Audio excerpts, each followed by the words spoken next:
All right, so welcome once again. So this is the Essential Pearl group, and we will be focusing on our furry friends today.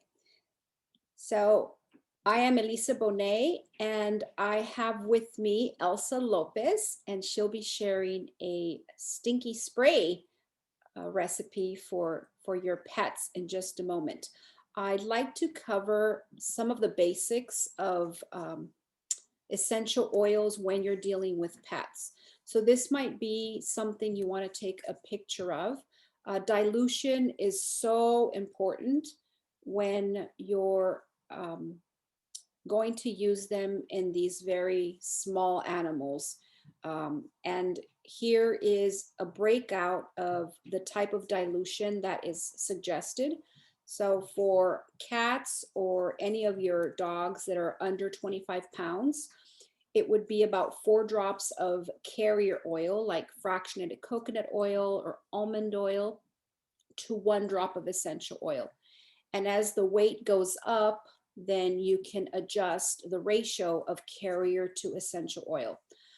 On the bottom left corner, just to help you with some of the math that you might be doing when determining how to dilute for your pets, I broke down some of the milliliters to drops and ounces.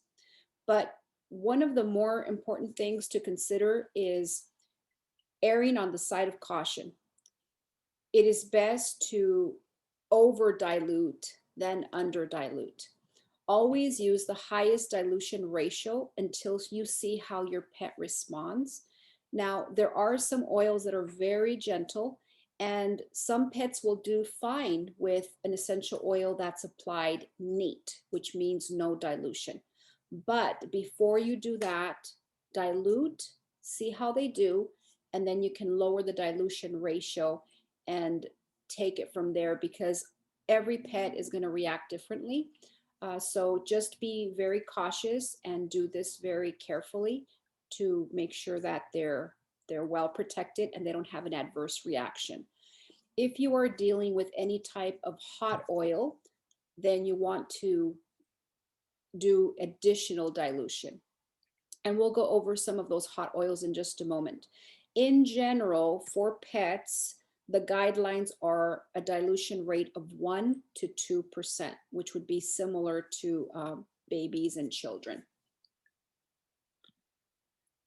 Here's something that's really important when you're diluting, because you're going to have different size bottles. You might be using your essential oil bottles, which are 15 milliliters, just reusing those so that you can create special blends for your pets. Or maybe it's a 5 milliliter, or you're using a 10 milliliter roller ball to make some of these recipes. Determining the right ratio for your pet is super important. So I thought we'd go over some very basic math so that you can do the correct math for each of your pets. Now, the first step is knowing that 1 milliliter is going to be approximately 20 drops of essential oil. The reason I say approximately is because it depends on the viscosity and the thickness of the oil. Thicker oils are going to be less drops in 1 milliliter, and thinner oils like lemon or frankincense might be a little bit higher. But this is a pretty standard rule of thumb that 1 milliliter is going to be approximately 20 drops of essential oil.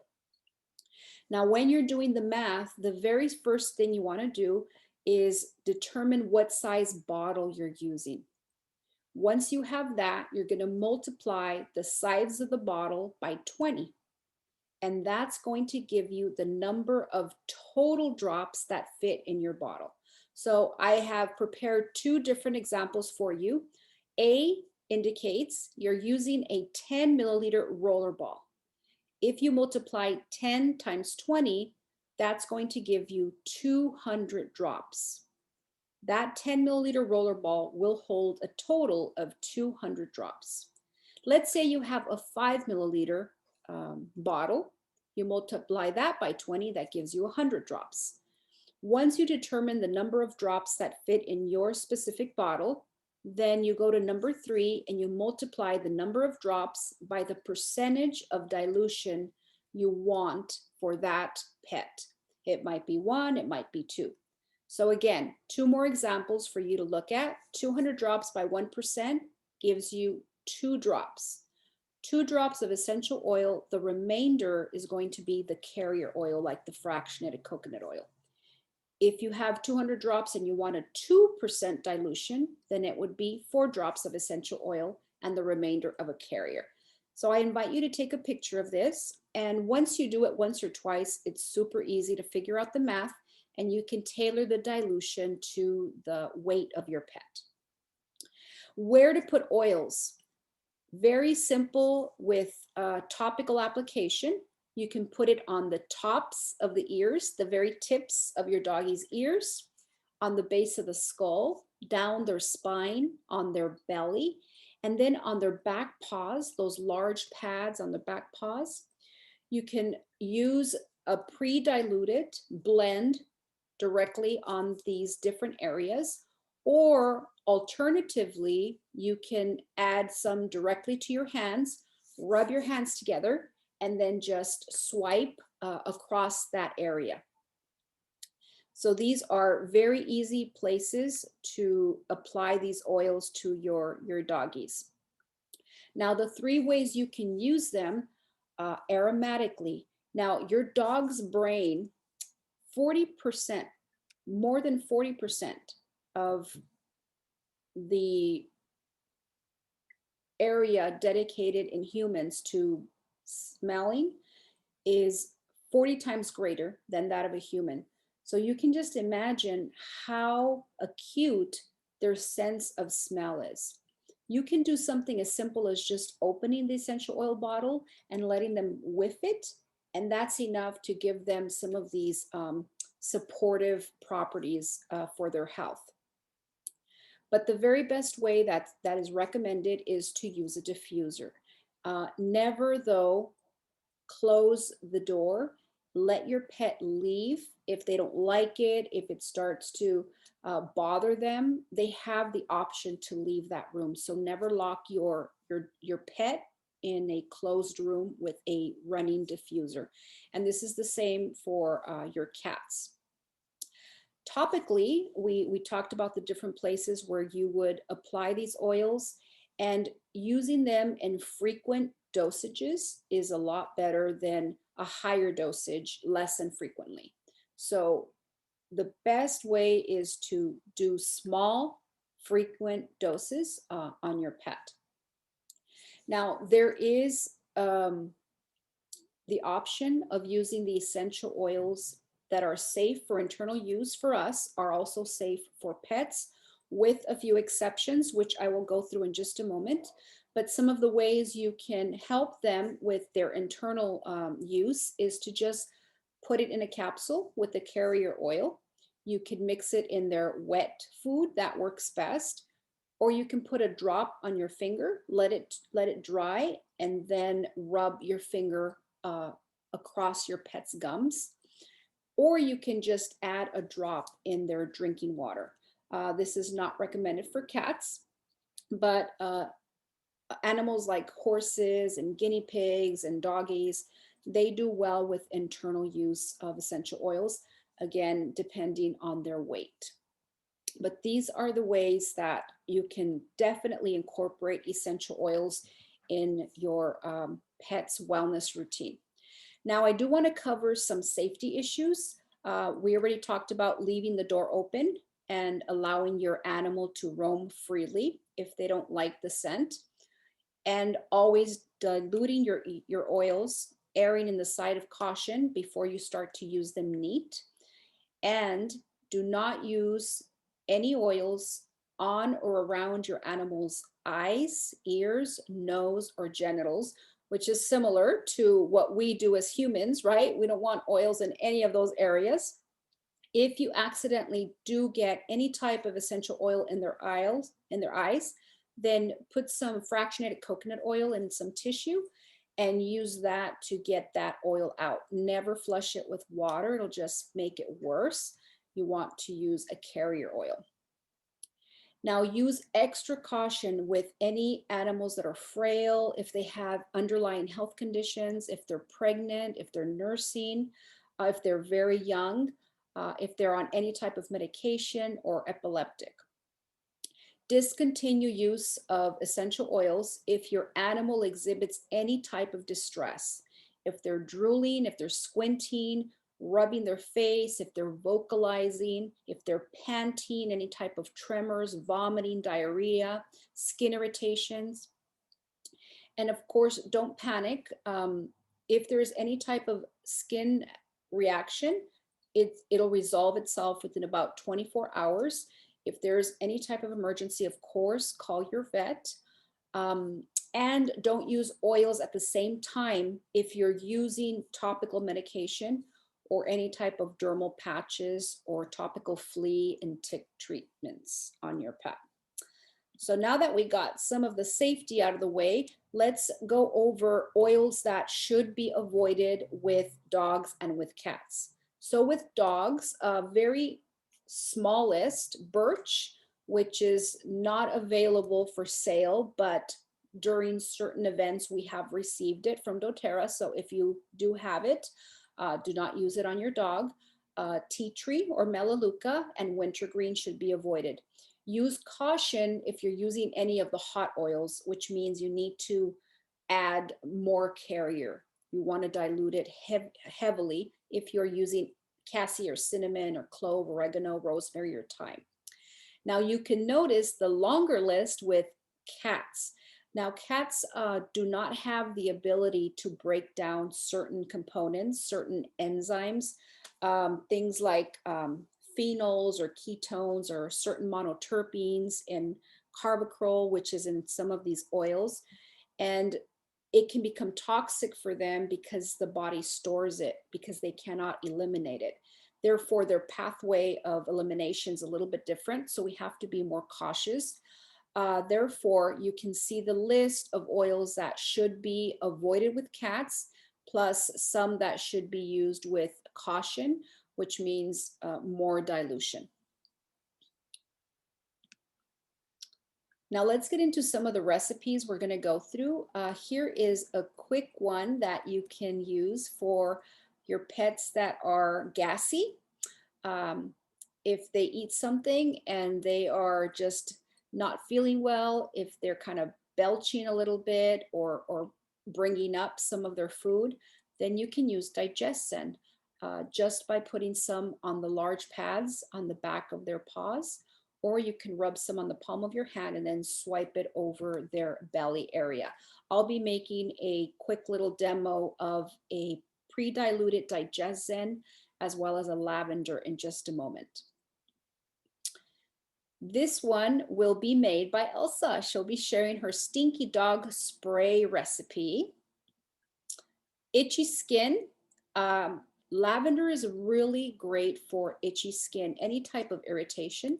So when you bathe your doggy, just add 1 to 5 drops in the bath water, and this is going to help calm that irritated skin. You can also use some pre-diluted lavender and apply it topically to any of those red itchy spots. Lavender has been known to be safe for neat application, even on pets. But as I mentioned at the beginning of this presentation, that you want to err in the side of caution. So use it diluted first, see how they do, and then you can slowly decrease the carrier to see how they react with a more neat application. I personally would just use it diluted. Now, alternative oils for any type of redness, itchy skin would be the Roman chamomile, frankincense, cedarwood, and serenity. I'm going to make this one. It's a quick little doggy paste so that you can brush their teeth and they can have fresh breath. Here's a fun recipe that's super easy for your kitty. 1 cup baking soda, and then just add 4 to 5 drops of any oils that are safe from the list that I mentioned. But you could consider using lavender, eucalyptus, and geranium. And just mix that in the cup of baking soda, then sprinkle that over the kitty litter box, and it'll smell so much nicer. Dry powder shampoo, another quick, easy recipe. And I know sometimes from having a pet in the past how challenging it is to bathe them, whether it's a dog or a cat, but they can be a little difficult to bathe. And in between taking them to the groomers or in between those bath times, then you can use some dry powder shampoo. This is safe for both dogs and cats. So just arrowroot powder, easy to access almost anywhere. You can buy it online. Then just add some lavender, geranium, and eucalyptus, and then just sprinkle it on your pet and brush them out, and that'll refresh their coat. In addition, these oils will help repel ticks and other types of pests. Now, our pets can also suffer from seasonal threats and have irritated eyes and watery nose.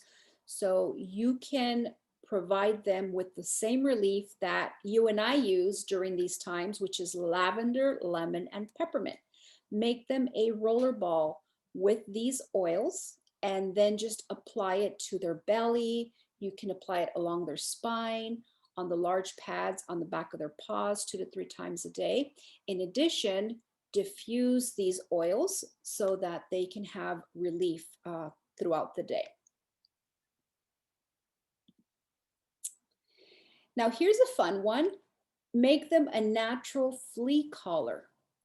Use 2 tablespoons almond oil, 2 drops of your favorite repellent oils. So 2 drops total. You can do 2 drops of TerraShield, 2 of cedarwood, 2 of peppermint, 2 of geranium, or you can do 1 TerraShield and 1 cedarwood. So figure out what your combination is, and then just use a standard cloth collar. They come in yellow and blue and different colors. So mix your oils together, apply it really well to the collar, and then let your collar dry. And apply it to put it on your pet, and it's supposed to work really well. As I mentioned, I don't have any pets. I haven't personally tested this, but when I was doing research, a lot of people were mentioning how it's worked really well for them. Now, I don't know how long it lasts, so test it and let me know. If you're making this for your cat, though, remember we want to avoid peppermint, so don't use peppermint in the recipe for your kitty. Now, our pets also get distressed. They also get anxious. They get overwhelmed. They can have discomfort and pain. Older dogs can have joint problems, hip problems, arthritis. So here is a combination that you can make with some frankincense and copaiba in a 10 milliliter roller ball, and then just apply it in any areas of discomfort along their spine and their hip joints. Or this combination would be great to help them relax. If they're very stressed, then that's a really great combo for adults, for humans, and for our pets to just help us chill out. So Frank and Copaiba, my favorite blend. Now, warmer weather is on its way, and we're going to start battling fleas and ticks and other critters that are bothersome to our pets. So it's safe to use the TerraShield, or if you don't have TerraShield, you could use cedarwood. Get a 4-ounce spray bottle, fill it with your distilled or filtered water, then shake it, and you can spray it directly on your pet, and you can also spray it around their bedding. If you'd like, try using the TerraShield directly on your pet topically. It's already pre-diluted, so it's safe to use topically, just 1 to 3 drops along their spine, on their belly. And this is a great way to support them and help them from getting bitten and chewed up by those critters. Diffusing is a super safe way to help our pets for all sorts of different issues. But here are some recommended oils that you might consider diffusing. let's say, for instance, that you have to take your pet to the vet, or whenever you put them in the car, they get overly excited, or maybe they're anxious. They associate being in the car with some type of anxiety. So you can calm them down by adding 1 or 2 drops of any type of calming oil to a cotton ball, and then just stick that cotton ball in your vent. And that'll be a natural diffuser when the air is running. If you don't have a car diffuser, you can also add some lavender to the tips of their ears and along their spine before they head out. If your doggy has a cloth collar or a bandana or even a leather collar, you can add oils directly to the collar. And if you know that your pet is going to be facing a stressful situation, maybe they get really nervous when the mailman comes, or when school lets out and all of these kids are coming across your home, and the dog's just going crazy, barking at them, or you're going to have company coming over. All of these situations can trigger certain pets. Just prepare in advance and start diffusing some calming oils and help them relax before that situation arises. Okay, so these are some of the tips I wanted to share. I'm going to turn it over to Elsa so that she can make her recipe, and then I'll share 2 quick recipes with you as well. And just give me a second so I can highlight you. Go ahead, Elsa. Hello. Well, I'm going to be making the Stinky Dog Spray, and I'm reusing an empty bottle I have. So it's a 15 ml, and I'm going to be putting about 3/4 of the way up with water, distilled water or from your filter.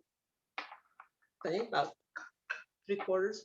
And then I'm using witch hazel unscented, and fill that 1/4 left with the witch hazel. And then about 3 drops of lavender. Actually, I'm gonna put this, remove some, put the oil, and then put the water back. So 3 drops of lavender. Make sure this is lavender. Yes. So 1, 2, and 3. And then I'm going to be using 2 of lemon.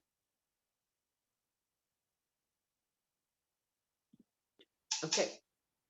So I will shake it a little bit and then put back the water.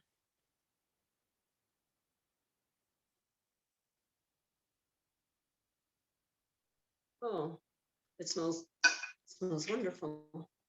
Now I put this spray topper that I bought, and you can purchase these from Aroma Touch or the Amazon. So anyway, here we go. Yeah. It smells so good. Okay, so that's your Stinky Dog Spray. I love it. Thank you, Elsa. That's really cool. Mm-hmm. And that's easy too. It took, what, 2 minutes to make that. And it's all natural, and you don't have to worry about any type of toxicity for your pets or causing them additional irritation on their skin. And that's very common with some products that are out there for pets. If you read the ingredients, there's a lot of toxic ingredients that can cause even sensitive pets some allergic reactions. So be really careful. Now, I'm just going to demonstrate something that is just so simple to do, because pets need that support. Instead of diluting it every time or making a big batch and not knowing how they're going to react, I like using small droppers. These are about 4 milliliters. These are small droppers so that you can dilute just enough for, 5 to 10 applications. So what I've done is I've already filled these with carrier oil. I'm using fractionated coconut oil. And I'm going to make a 2% dilution of lavender. So what I did with my 2% dilution is I took my 4 milliliter, that's the size of my bottle, multiplied it by 20. That gave me 80 drops that fit in this bottle. And then a 2% dilution of that was 1.6 drops. So I'm going to round it up and I'm going to add 2 drops. And that's it. There's my 2% dilution. And they have these really awesome stickers. If you need stickers for anything, if you want a whole page of lavender stickers or a whole page of peppermint stickers or stickers that say topical, aromatic, if you want stickers for unique oils that are just one of a kind that only come on once in a blue moon or for special promotions, holiday promotions, then go to gotoilsupplies.com.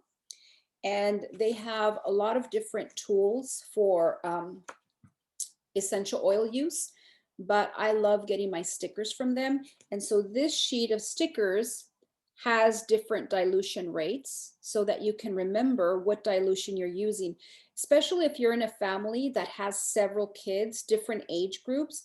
Maybe the baby needs a 1%. Maybe your 10-year-old needs a 4%. Maybe an adult is doing a 25%.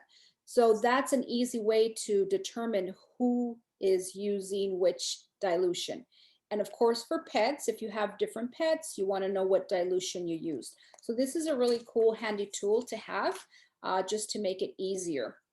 And so here's my lavender, and this is something I would use to apply on my pet if they had an irritated, itchy spot, and it's already ready to go. Now, if I made also a Digestion with a 1% dilution. So again, 80 drops, 1% gives me 0.8. So I'm going to round it up and add just 1 drop of Digestion. And now if my pet were to have tummy issues, I know the dilution, it's ready to go, and I would just rub it on their tummy, along their back, and the back of their pads. And I know exactly what I'm giving them and how much I'm giving them. So that is one tip. The other thing I was going to make is the toothpaste.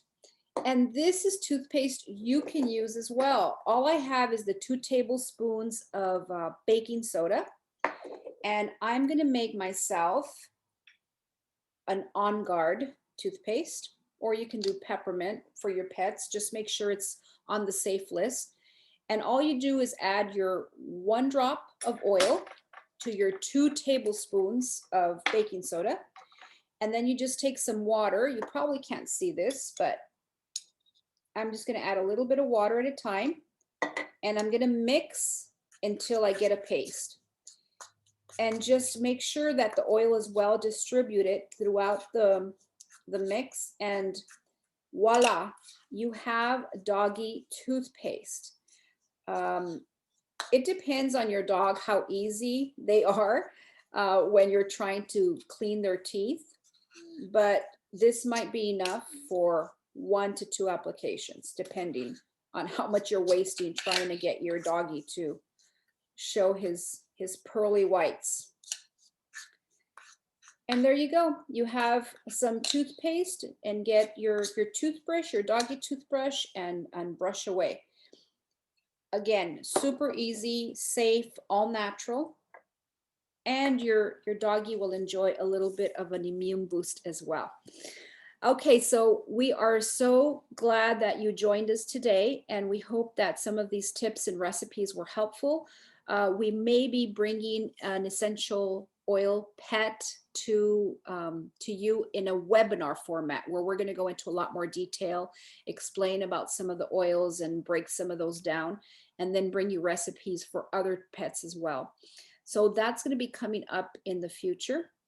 But thanks again for joining us, and we look forward to seeing you once again in March. We have some new topics that will be shared very soon. And have a good evening. Thank you all. Thank you, Elsa, once again for joining us and tuning in. Bye-bye.